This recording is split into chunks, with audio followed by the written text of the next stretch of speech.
Tanaman semakin kokoh ketika media tanam ditambahkan.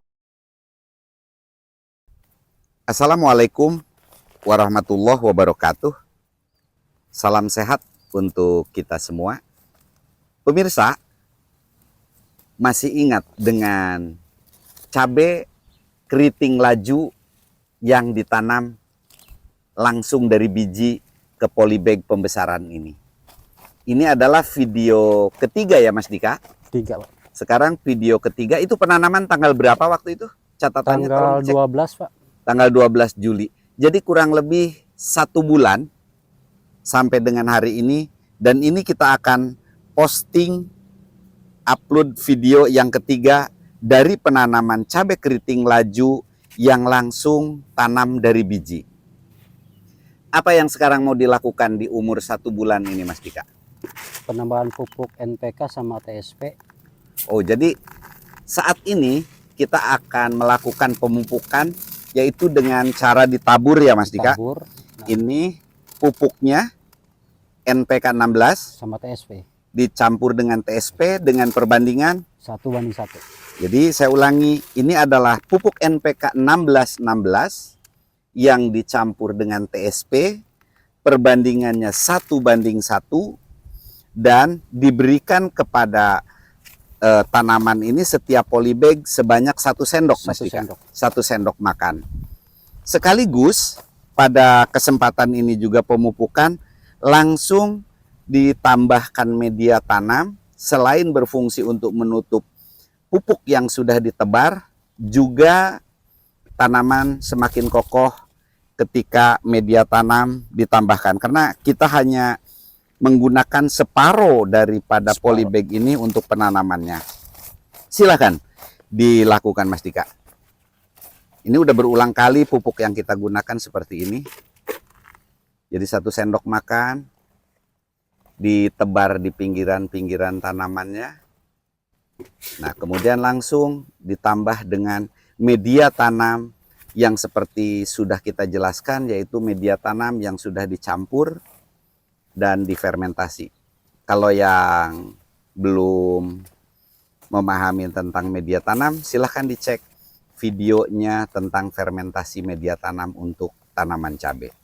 Nah, jadi perlakuan ini yang kita lakukan di umur 1 bulan yang tanam biji langsung. Jadi bedanya kalau tanam biji langsung ketika umur 1 bulan, ini sudah cukup besar ya Mas Dika? Cukup besar, mulai berbunga juga nih Pak. Mulai mengeluarkan bunga malah ya. Jadi kalau umpamanya kita semai dulu 20 hari biasanya, lebih lama. 1 bulan baru bisa seperti ini. Nah, inilah bedanya ketika kita nanam langsung dari biji, ternyata sangat memungkinkan juga untuk mempersingkat waktunya ya. Hanya saya sarankan ketika kita nanam biji, cukup untuk tanam di polybag dan di rumah. Kalau di kebun sangat tidak rekomendasi karena resikonya terlalu besar.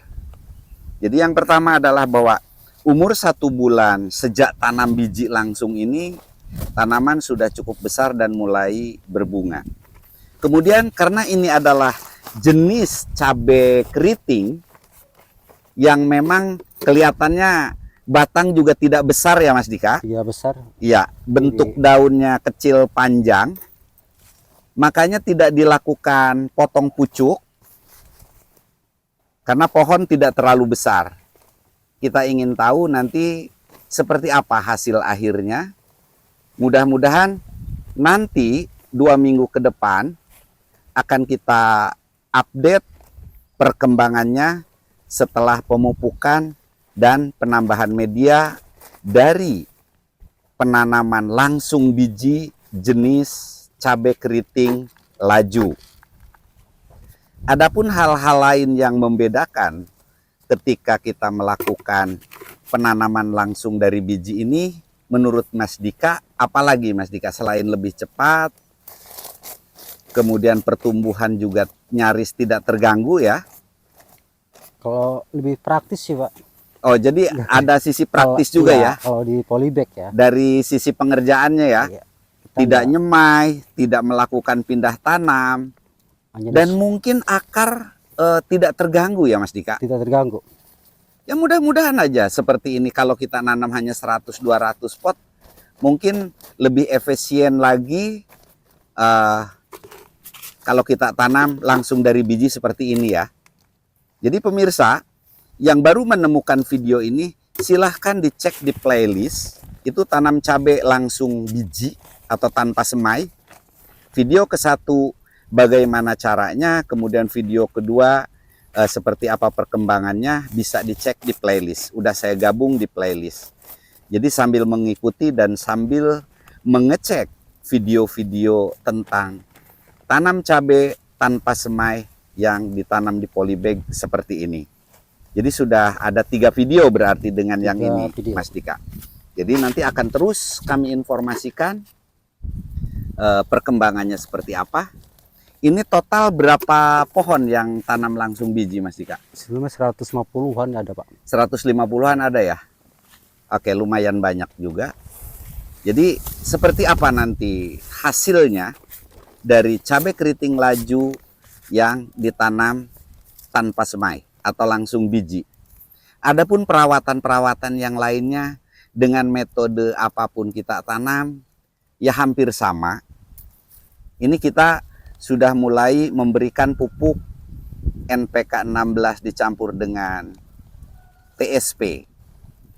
Yang perlu kami ingatkan untuk kesekian kalinya, bahwa ketika kita bertanya pupuk apa yang digunakan, mari pertanyaan itu adalah menjadi pertanyaan yang pertama. Lalu untuk meningkatkan pemahaman kita tentang pupuk, tingkatkan pertanyaan itu menjadi ke pertanyaan yang kedua. Pertanyaannya adalah kenapa menggunakan pupuk itu? Jadi tidak hanya sekedar apa pupuknya, tapi mengapa pupuk itu yang digunakan. Contoh sekarang NPK 16-16 yang seimbang itu adalah tujuannya untuk memenuhi unsur makro yang dibutuhkan oleh tanaman dengan seimbang, artinya dengan kadar yang seimbang. Kenapa kita tambahkan TSP? Jadi fosfat atau dalam bentuk TSP ini berfungsi seperti kita tahu adalah untuk memperkuat akar dan batang. Jadi kita melihat tanaman ini supaya kokoh, maka NPK itu ditambahkan pupuk TSP dengan harapan akan tumbuh kokoh dan kuat dalam memasuki fase generatif. Jadi sekali lagi, mudah-mudahan apa yang kami sampaikan senantiasa memiliki manfaat sekecil apapun. Terima kasih atas segala supportnya. Demikian yang dapat kami sampaikan. Billahi taufik wal hidayah. Assalamualaikum warahmatullahi wabarakatuh.